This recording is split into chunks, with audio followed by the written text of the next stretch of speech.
আমি রুমা বলছি। আমি বিবিএ পড়ি ইউবিটি থেকে, Bangladesh university business and technology.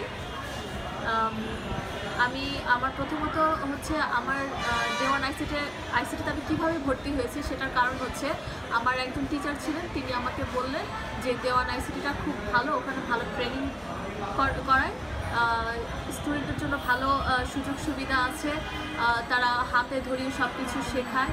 তো আমাকে ইনফর্মটা যখন করেছিল তখন আমি আমার মাকে বললাম যে আপু দেখে দেওয়ান আইসিটিতে খুব ভালো শেখায়। তো আমার মা বাবা দুজনেই রাজি হলো, বললো যে ঠিক আছে তুমি তাহলে যাও। তখন আমি দেওয়ান আইসিটিতে এখানে আসলাম আমার টিচার সহ।